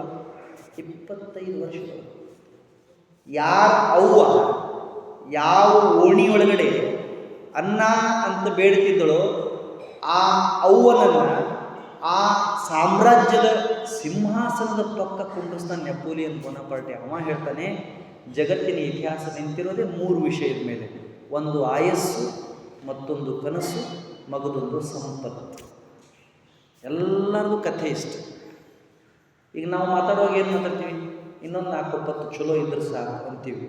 4 ಒಪ್ಪತ್ತು ಯಾಕೆ? ನಮ್ದು ಅಪೇಕ್ಷೆ ಒಂದು ಸ್ವಲ್ಪ ಹಿಂಗೆ ಎಕ್ಸ್ಟೆಂಡ್ ಆಗಲಿ, ಪೋಸ್ಟ್ಪೋನ್ ಆಗಲಿ, ಮುಂದಕ್ಕೆ ಹಾಕಲಿ. ಏನು ಹೇಳ್ರಿ? ಏನು ಹೇಳ್ರಿ? ಒಬ್ಬರಗತ್ತೀವಿ, ಬಂದು ಬಿಡ್ಲಿ ಬಿಡಿ ಈಗ ನೋಡ್ತೀನಿ ಅಂತ, ಬಂದೆಲ್ಲ ನೋಡ್ತೀವಿ. ಎಲ್ಲರೂ ಏನು ಬೇಡ್ಕೊಂಡು ಮಲ್ಕೋತೀವಿ ರಾತ್ರಿ, ಹೆಂಗಾರ ಮಾಡಪ್ಪ ಮುಂಜಾನೆ ಎಚ್ಚರ ಮಾಡ ಅಲ್ಲ. ಏನಾರ ಉಳಿದು 3 ದಿವಸ ಬೇರೆ ನಮಗೆ ಯಾಕೆ? ನಮ್ಮನ್ನೊಬ್ಬರನ್ನ ಅಲ್ಲ, ನಮ್ಮನ್ನೊಬ್ಬರನ್ನ ಚಲೋ ಗಟ್ಟಿ ಇಡು, ಆರಾಮಿಡು. ದೇವ್ರಿಗೆ ಬೇರೆ ಕೆಲಸ ಇಲ್ಲ. ದೇವರಿಗೆ ನಮ್ಮನ್ನಷ್ಟು ಗಟ್ಟಿಡೋದು, ನಮ್ಮನ್ನಷ್ಟು ಆರಾಮಿಡೋದು ಅಷ್ಟೇ ಕೆಲಸ ಐತೆ. ಹೇಳ್ರಿ, ನಾವು ದೇವ್ರಿಗೆ ಏನು ಬೇಡ್ಕೊತೀವಿ ಹೇಳಿ? ನಮ್ಮನ್ನು ಗಟ್ಟಿಡು. ಏನು ಡಾಕ್ಟ್ರ ದೇವ್ರು ಅಲ್ಲ. ನಮ್ಮ ಚಿಂತೆ ಅದು, ಆಯುಷ್ಯದ ಚಿಂತೆ, ಕನಸು. ನಮ್ವೇನು ಕನಸು ಅದಾವು? ಸಣ್ಣವರಿದ್ವಿ ಅಂದರೆ ಚಲೋ ಕಲಿಬೇಕು, ಚಲೋ ನೌಕರಿ ಹಿಡಿಬೇಕು. ದೊಡ್ಡವರಿದ್ವಿ ಅಂದ್ರೆ ಮಕ್ಕಳು ಮರಿ ಚಲೋ ಸಾಕಬೇಕು. ಭಾಳ ದೊಡ್ಡವರಿದ್ವಿ ಅಂದ್ರೆ ಮಕ್ಕಳು ಮೊಮ್ಮಕ್ಕಳಿಗೆ ಲಗ್ನ ಮಾಡಬೇಕು. ಕನಸು ನಮ್ಮದು ಅಲ್ಲ. ಜಗತ್ತು ನಿಂತಿರೋದು ಕನಸಿನ ಮೇಲೆ. ಅದಕ್ಕೆ ಇದು ಕನಸಿನ ಪ್ರಪಂಚ. ಭ್ರಮಾ ಪ್ರಪಂಚ. ಯಾವುದು ನಮ್ಮ ಜೊತೆ ಬರೋದಿಲ್ಲೋ ಅದರ ಸಲುವಾಗಿ ಆಯುಷ್ಯ ಪೂರ್ತಿ ಸವಿಸೋದು ಸಂಸಾರ. ಯಾರು ನಮ್ಮ ಜೊತೆಗೆ ಇರುವುದಿಲ್ಲೋ ಅವರ ಸಲುವಾಗಿ ಆಯುಷ್ಯ ಪೂರ್ತಿ ಕಳೆಯೋದು ಅಜ್ಞಾನ. ಎಲ್ಲ ಗೊತ್ತೈತೆ ನಮಗೆ ಗೊತ್ತಿರಲಾರದ್ದು ಏನೂ ಇಲ್ಲ. ಆದರೂ ನಿಮ್ಮನ್ನು ಬಿಟ್ಟು ಊಟನ ಮಾಡೋದನ್ನು ನಾವು ಅಂತಿರ್ತೀವಿ ಅನ್ನೋದಿಲ್ಲ. ನೀ ಬರೋ ಮಠ ಹಾದಿ ಕಾಯ್ತೀನಿ ಅಂತ ಅವ್ರು ಹೋಗ್ಬೇಕಾರ, ನೀ ಬರೋ ಮಠ ಹಾದಿ ಕಾಯ್ತೀನಿ ಅಂತಾರೆ. 3 ತಾಸು 4 ತಾಸು 5 ತಾಸು ಆತಂದ್ರೆ ಪಾವಣೇರು ಏನಾರ ದೂರ ಇದ್ರಂದ್ರೆ ನಾವು ಹತ್ಕೋತ ಹೇಳ್ತೀವಿ ದೈವಕ್ಕೆ ಊರಾಗ ಎಬ್ಬಿಸಿಬಿಡ್ರಿ, ಅಲ್ಲೇ ಬಂದು ನೋಡ್ತಾರೆ. ಎಲ್ಲಿ ಅಲ್ಲಿ ಹೋದ್ಮೇಲೆ ಇಲ್ಲಿ ಮಠ ಮುಚ್ಚ್ರಿ ನೋಡಿರಿ ನೀವು, ಹೋಗ್ಬೇಕಲ್ಲಿ ಭಾಳ ಚಂದ ಇರ್ತದೆ. Live university on the earth. ಜಗತ್ತಿನ ಮೇಲೆ ಜೀವಂತ ವಿಶ್ವವಿದ್ಯಾಲಯ ಯಾವುದು ಅಂದ್ರೆ ಸ್ಮಶಾನ. ಅಲ್ಲಿ ಪಾಠ ಭಾಳ ಚಲೋ ಇರ್ತಾವೆ. ಇಲ್ಲೆಲ್ಲ ಹಾಡ್ಕೋತ ಕಣ್ಣೀರು ಹಾಕಿರ್ತಾರೆ, ಅಲ್ಲಿ ಬ್ಯಾರಿನ ಚಾಲೂ ಮಾಡಿರ್ತಾರೆ. ಕಾಲು ಮಡ್ಚೋಲವ್ರಿ ಅಂತ ಕೆಳಗೊಂದು 3 ಮಂದಿ ಇರ್ತಾರೆ, ಅವ್ರ ಪ್ರೊಫೆಸರ್ಸ್ ಅಲ್ಲಿ. ಕಾಲು ಮಡ್ಚೋಲವ್ರಿ ಅಂತಾರೆ, ಅವ್ರು ಮ್ಯಾಲ್ನವ್ರಿ ಅಂತಾರೆ. ಹೇಳ್ರಿ,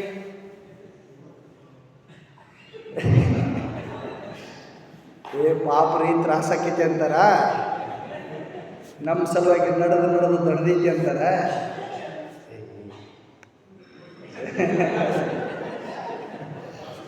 ಇಲ್ರಿ ಬಿಚ್ಚಾಕ ಬರುವಲ್ತು ಅಂತಾರ, ಬಿಚ್ಚಾಕ ಬರುವಲ್ತು ಅಂತಾರ. ಮ್ಯಾಲಿನವ್ರು ಏನಂತಾರೆ ಹೇಳ್ರಿ, ಇರ್ಲಿ ಬಿಡ್ರಿ ಅಂತಾರ. ಅಡ್ಕೋತ್ ಯಾರ ಕಡೆ ಇದೆ ಅಂತಾರೆ. ಅಯ್ಯೋ ದೇವ್ರೇ, ಏನು ಹುಚ್ಚುತನ ಹೇಳ್ರಿ. ಏನು ನಾವು ಹೋಗಿ ಬಂದಿಲ್ಲ, ನೋಡಿಲ್ಲ, ನಮ್ಗೆ ಗೊತ್ತಿಲ್ಲ, ನೆಕ್ಕಿ ಅಡ್ಕೋತ ಕೊಡ್ತಾರಂತ ಗೊತ್ತಿದ್ದೂ ಬಿಗಿ ಮಾಡ್ಕೋತೇವಲ್ಲ ನಾವು. ತೆಗೀರಿ ಅಂತಾರ, ಬಿಚ್ಚರಿ ಹರಿತಾರ. 2 ನಿಮಿಷ ಸಮಾಧಾನದಿಂದ ಬಿಚ್ಚಿ ತೆಗೆಲ್ಲರಿ, ತೆಗೆಲ್ಲ. ಏನಾಗೋದೈತಿ ಸಮಾಧಾನಲೆ ತೆಗೀರಿ ಅನ್ನಲ್ಲ. ಜಗ್ ಅಂತಿರ್ತಾರೆ. ನೋಡ್ಬೇಕು, ಈಗ ಜಗ್ಗೋದು ಬಂದು ಮಾಡಿದ್ರೆ JCB ತಳಿಸ್ಬಿಡ್ತಾರೆ. ಒಮ್ಮೆ ಅಲ್ಲ ಕಲ ನಮ್ಮ ಚಿಂತೆ ಎಲ್ಲ ಗೊತ್ತೈತಿ, ಎಲ್ಲ ಗೊತ್ತಿತ್ತು. ಅದಕ್ಕೆ ಅವ ಅಂತಾನೆ, ಯದು ಮಹಾರಾಜ ನಿಮ್ಗೇನು ಇಲ್ಲಲ್ಲ, ಇದು ಚಿಂತನೆ ಇಲ್ಲಲ್ಲ, ಕನಸೇ ಇಲ್ಲಲ್ಲ, ಸಂಪತ್ತಿಂದು ಆಸೆ ಇಲ್ಲಲ್ಲ, ಮತ್ತು ನೀವು ಸಮರ್ಥರದಿರಿ, ಕುಶಲದಿರಿ, ವಿದ್ಯಾವಂತರದಿರಿ, ವಿದ್ವಾಂಸರದಿರಿ, ಭಾಗ್ಯವಂತರದಿರಿ, ಆದರೂ ಸಾಮಾನ್ಯ ಇದ್ದಂಗೆ ಇರ್ತೀರಲ್ಲ. ಎಷ್ಟು ಸಾಮಾನ್ಯ ರೀ, ಎಷ್ಟು. ನಾನರ 2011 ಇಸ್ವಿಯಿಂದ ನೋಡಿದೆ, 2011 ಇಸ್ವಿಯಿಂದ ನೋಡಿದೆ, ಕೊನೆಯವರೆಗೂ ಕಾಲಾಗಿನ ಜೋಡ ಅವ ಇತ್ತು. ಸಿಂಪ್ಲಿಸಿಟಿ ಕೊನೆಯವರೆಗೂ ರೀ. ನಾವೇನು ಅವರಷ್ಟು ದೊಡ್ಡವರ? ಜ್ಞಾನದಾಗ ಅವರಷ್ಟು ದೊಡ್ಡವರಲ್ಲ, ತಿಳುವಳಿಕೆ ಒಳಗಡೆ ಅವರಷ್ಟು ದೊಡ್ಡವರಲ್ಲ. ನಮ್ಮ ಹಿಂದೂ ಮಂದಿ ಐತೆ ಅನ್ನೋಕೆ ನಮ್ಗೆ ಅಷ್ಟು ಮಂದಿ ಕೂಡ್ತಿದ್ದಿಲ್ಲ. ಆದ್ರೆ ನಾವು ಜೀವನ ಹೆಂಗೆ ಸ್ವೀಕಾರ ಮಾಡ್ತೀವಿ ಅಂದ್ರೆ, ಬೇರೆ ಕೆಲಸಕ್ಕೆ ಪ್ಯಾಟಿಗೆ ಹೋದ್ರೂ ಕಾಲಾಗ ಒಂದು ಜೋಡಿ ಹೆಚ್ಚು ತಂದಿರ್ತೀವಿ. ನಾವು ಹೋಗಿರ್ತೀವಿ ಬೇರೆ ಕೆಲಸಕ್ಕೆ, ತಂದಿರ್ತೀವಿ. ಎಲ್ಲರ ಮನೆ ಮುಂದೆ ನೋಡ್ರಿ, 4 ಮಂದಿ ಮನೆಯಾಗಿದ್ರೆ, 4 ಜನ ಇದ್ದರೆ 12, 15, 20 ಜೋಡಿ ಇಟ್ಟಿರ್ತಾರೆ. ಎಷ್ಟು ಅಪೇಕ್ಷೆ, ಎಷ್ಟು ಬಯಕೆ, ಎಷ್ಟು ಹುಚ್ಚು. ಇನ್ನು ಥೋಡೆ ಮಂದಿ ಅಂತೂ ಬೇರೆನ, ಅವ್ರು ಬಿಳೆ ಅಂಗಿ ಬಿಳೆವ, ನೀಲಿದಕ್ಕೆ ನೀಲಿವ, ಕರಿದಕ್ಕೆ ಕರಿವ, ಇಲ್ಲೆಲ್ಲ ಮ್ಯಾಚಿಂಗ್ ಮಾಡ್ತಿರ್ತಾರ. ಅಲ್ಲಿ ಮ್ಯಾಚ್ ಆಗ್ಬೇಕಲ್ಲ.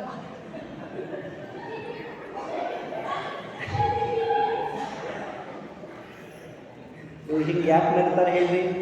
10 ಎದಿ ಅವರು ಇರ್ತಾವೆ, ಕನೆಕ್ಟ್ ಆಗ್ತವೆ. ನಮ್ಗೆ ಮ್ಯಾಚ್ ಆಗಬೇಕಾಗಿರೋದು ಎಲ್ಲಿ ಹೇಳಿ? ಕನೆಕ್ಟ್ ಆಗಬೇಕಾಗಿರೋದು ಎಲ್ಲಿ? ಅಲ್ಲಿ. ಭಗವಂತಗೂ ನಮಗೂ ಮ್ಯಾಚ್ ಆಗಬೇಕು. ಭಗವಂತಗೂ ನಮಗೂ ಮ್ಯಾಚ್ ಆಗಬೇಕಿತ್ತಂದ್ರೆ ಅಪ್ಪ ಎಲ್ಲ ನಿಂದು ಅಂತಿರಬೇಕು, ಎಲ್ಲ ನಂದು ಅಂದ್ರೆ ಅವ್ನು ಗೊತ್ತಾಗೋದಿಲ್ಲ. ನೋಡಿ ನಮ್ಮ ಮನೆ ಮುಂದೆ ಹೆಂಗೆ ನಿಲ್ಸೀನಿ ಗಾಡಿ ಅಂದ್ರೆ, ಇಂಥವೇನು ಗಾಡಿ ಅವ್ನಿಗೆ ಎಷ್ಟು ನಿರ್ಮಾಣ ಮಾಡ್ಬೋದು ಹೇಳ್ರಿ. ಯದು ಮಹಾರಾಜ್ ಅಂತಾನ, ಜಗತ್ತು ಆಸೆ ಲೋಭಗಳ ಕಾಡು ಕಿಚ್ಚಿನಲ್ಲಿ ಬೇಯುತ್ತಾ ಇದೆ, ಬೆಂದು ಹೋಗ್ತಾ ಇದೆ. ನೀವು ಮಾತ್ರ ಇದೇ ಜಗತ್ತಿನಲ್ಲಿ ಇದ್ದರೂ ಹೊರಗಿದ್ದೀರಿ. ಶಬ್ದ ಹೆಂಗೈತೆ ನೋಡ್ರೆ. ಇಡೀ ಜಗತ್ತು ಆಸೆ ಲೋಭ ಮಮಕಾರ ಅನ್ನೋ ಕಾಡು ಕಿಚ್ಚಿನೊಳಗಡೆ ಬೇಯ್ದು ಹೋಗ್ತಾ ಇದೆ, ಸುಟ್ಟು ಹೋಗ್ತಾ ಇದೆ. ನೀವು ಇದೇ ಜಗತ್ತಿನೊಳಗೆ ಅದೀರಿ, ಆದ್ರೆ ಹೊರಗದೀರಿ, ಏಕಾಂಗಿಯಾಗಿದ್ದೀರಿ, ಸುಖದ ಸ್ಪರ್ಶವಿಲ್ಲ, ಆನಂದವಾಗಿದ್ದೀರಿ. ಆನಂದಕ್ಕೆ ಕಾರಣ ಏನು? ಯದುವಿನ ಪ್ರಶ್ನೆ. ಎಷ್ಟು ಆನಂದದಿಂದ ನಕ್ಕೋತನೇ ಇರ್ತಿದ್ರು, ನಕ್ಕೋತನೇ ಇರ್ತಿದ್ರು. ಏನು ಕಾರಣ? ನಿಮ್ಮ ಆನಂದದ ಕಾರಣ ಏನು? ನಮಗೂ ಹೇಳಿ ಕೊಡಬಾರ್ದೇನು? ಸುಖದ ಸ್ಪರ್ಶ ಇಲ್ಲ ನಿಮಗೆ, ನಿಮಗೇನು ಅಪೇಕ್ಷೆ ಇಲ್ಲ, ಚಿಂತಿಲ್ಲ, ಕನಸಿಲ್ಲ, ಯಶಸ್ಸು ಬೇಕಿಲ್ಲ, ಆಯುಷ್ಯ ಬೇಕಿಲ್ಲ, ಮಾನ ಸಮ್ಮಾನಗಳ ನಿರೀಕ್ಷೆ ಇಲ್ಲ, ಆದರೂ ನೀವು ಆನಂದದಿಂದ ಇದ್ದೀರಲ್ಲ, ಯಾಕೆ? ನಮಗೂ ಸ್ವಲ್ಪ ಕಾರಣ ಹೇಳ್ತೀರಿ? ಯದುವಿನ ಪ್ರಶ್ನೆ. ಯದು ಇದ್ನಲ್ಲ, ಯದು ಅವನೊಬ್ಬ ರಾಜ, ಹೆಸರಾಂತ ರಾಜ, ದೊಡ್ಡ ವಂಶದವ, ಸಂಪತ್ತು ಸೌಖ್ಯ ಅಧಿಕಾರ ಮನ್ನಣೆ ಎಲ್ಲ ಗಳಿಸಿದ್ದ, ಎಲ್ಲ ಗಳಿಸಿದ್ದ. ಜನರ ಬದುಕನ್ನು ಹತ್ತಿರದಿಂದ ನೋಡಿದ್ದ. ಇಡೀ ಜಗತ್ತು, ಇಡೀ ಜನ ಆನಂದವನ್ನು ಸಂಪಾದನೆ ಮಾಡೋದಕ್ಕಾಗಿ ಏನೇನು ಸಂಗ್ರಹ ಮಾಡ್ತಾ ಇದ್ದಾರೆ ಅಂತ ನೋಡಿದ್ದ. ಆದರೆ ದತ್ತಾತ್ರೇಯರ ಹತ್ರ ಏನೇನೂ ಇರಲಿಲ್ಲ. ದತ್ತಾತ್ರೇಯರ ಹತ್ರ ಏನೂ ಇರಲಿಲ್ಲ, ಆದರೆ ತೃಪ್ತ ಇದ್ರು. ದತ್ತಾತ್ರೇಯರ ಹತ್ರ ಏನೂ ಇರಲಿಲ್ಲ, ತೃಪ್ತ ಇದ್ರು. ಅವರು ಸಂಪತ್ತಿಲ್ಲದೆ ಸಂತೋಷವಾಗಿ ಇದ್ದವರು, ಅಧಿಕಾರವಿಲ್ಲದೆ ಆನಂದವನ್ನು ಉಂಡವರು. ಅಂಥ ಆನಂದವನ್ನು ನಾವು ಪಡೀಬೇಕಾದ್ರೆ ಏನು ಮಾಡಬೇಕು? ಯದುವಿನ ಪ್ರಶ್ನೆ. ಅವಾಗ ಅವ್ರು ಹೇಳ್ತಾರೆ, ದತ್ತಾತ್ರೇಯರು, ಆನಂದದ ನೆಲೆ ಏನು ಅಂತ ನಿಮಗೆ ತಿಳಿಬೇಕು ಅಂತ ಅಪೇಕ್ಷೆ ಇದೆಯಲ್ಲ, ನಾನು ಹೇಳ್ತೀನಿ ಕೇಳು ಅಂತ ನಿಶ್ಚಯ ಮಾಡಿ ಅವರೊಂದು ಮಾತು ಹೇಳ್ತಾರೆ. ಏನು ಹೇಳ್ತಾರೆ ಅಂದರೆ, ಸೃಷ್ಟಿಯ ಅತಿ ಸಣ್ಣ ನಿರ್ಲಕ್ಷಿತ ಸಂಗತಿಗಳಿಂದ ನಾವು ಕಲಿಬೇಕು.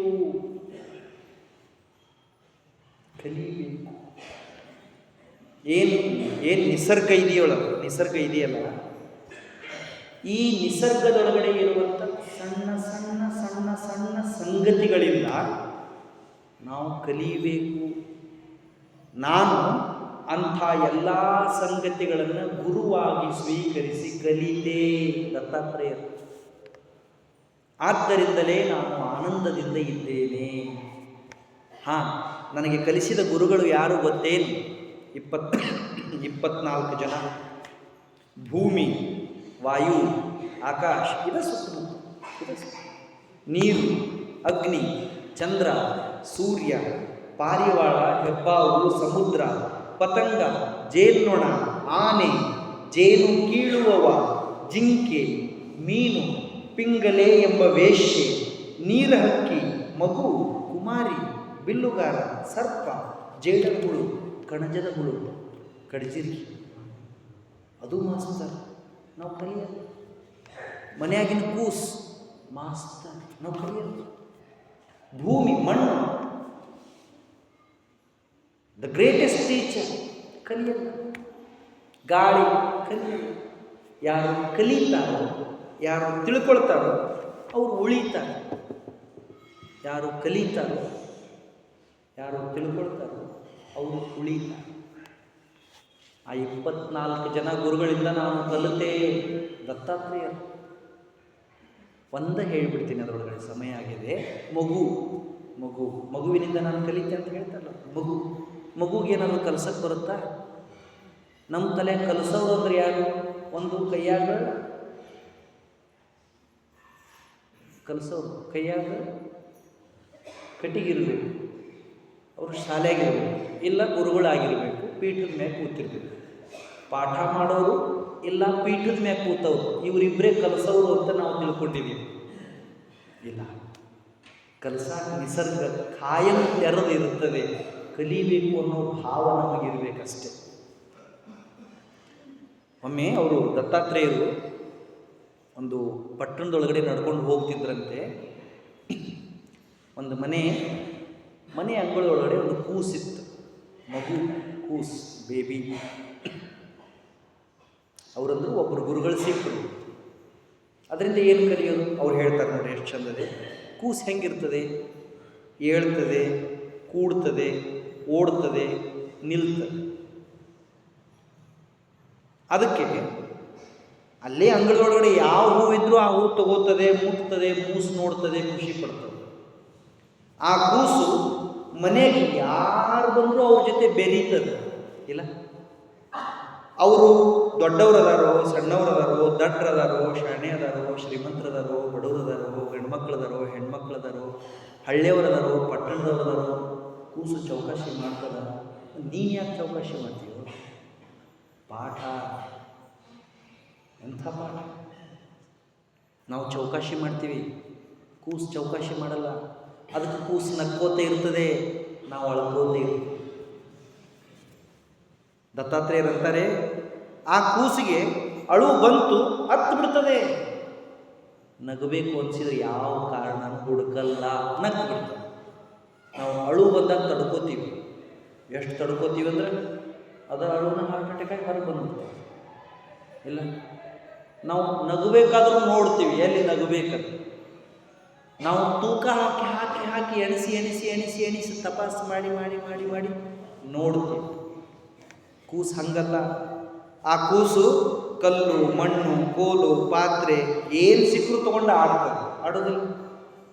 ಮನೆಯಾಗ ಏನು ಸಿಕ್ಕರೂ ಆಡ್ತದೆ. ನಾವು ಏನು ಸಿಕ್ಕರೂ ತಗೋತೀವಿ, ನಾವು ಏನು ಸಿಕ್ಕರೂ ತೆಗೆದು ಇಡ್ತೀವಿ. ಕಡೆಗೆ ನಮ್ಮನ್ನು ತೆಗೆದು ಅದಕ್ಕೆ ಆ ಕೂಸಿಗೆ ಚಿಂತೆ ಇಲ್ಲ, ಎದೆಯೊಳಗಡೆ ದ್ವೇಷ ಇಲ್ಲ, ಮನಸ್ಸೊಳಗಡೆ ವ್ಯಾಮೋಹ ಇಲ್ಲ. ಸಹಜವಾಗಿ ಇರ್ತದೆ, ನೈಸರ್ಗಿಕವಾಗಿ ಇರ್ತದೆ.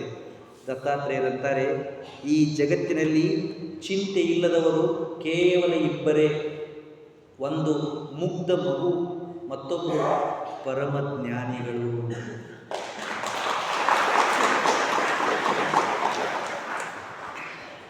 ಅವರಿಬ್ಬರಿಗೆ ಚಿಂತಿಲ್ಲ.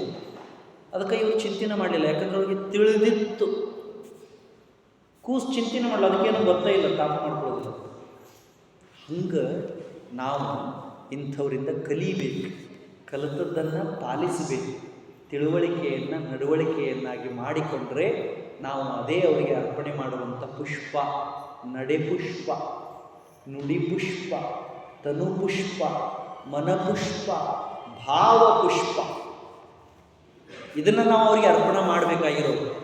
ನಾವು ಅವ್ರದ್ದು ದೊಡ್ಡ ಫೋಟೋ ಇಟ್ಟೆವು, ಪೂಜೆ ಮಾಡಿದೆವು, 4 ಜನಕ್ಕೆ ಕರೆದು ಕೂಡಿಸಿದೆವು, ಅದು ದೊಡ್ಡ ಸ್ಥಿತಿ ಅಲ್ಲ. ಅದು ಆನಂದ, ಅದು ನಮ್ಮ ಆತ್ಮತೃಪ್ತಿ.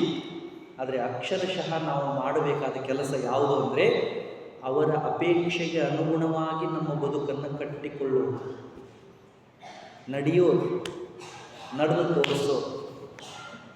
ಎಲ್ಲ ಸೌಭಾಗ್ಯವಂತರು. ಅವರು ಇದ್ದ ಕಾಲದೊಳಗಡೆ ಇದ್ದೆವು. ಅವ್ರ ಬದುಕು ಹೆಂಗೆ ಅಂದರೆ ಯಾರಿಗೂ ಬೇಡವಾಗದ ಬದುಕು. ಅದ ತಪಸ್ಸು. 82 ವರ್ಷ ಜೀವನ ಮಾಡಿ ಒಬ್ಬರು ಇವರು ಬೇಡ ಅನ್ನಲಿಲ್ಲ ಅಂದರೆ ಇದಕ್ಕಿಂತ ದೊಡ್ಡ ತಪಸ್ಸೇನಿದೆ ಹೇಳಿ? ಸಮೀಪಿದ್ದವರಷ್ಟೇ ಅಲ್ಲ, ದೂರಿದ್ದವರು ಯಾರು ಬೇಡ ಅನ್ನಲಿಲ್ಲ. ಯಾವ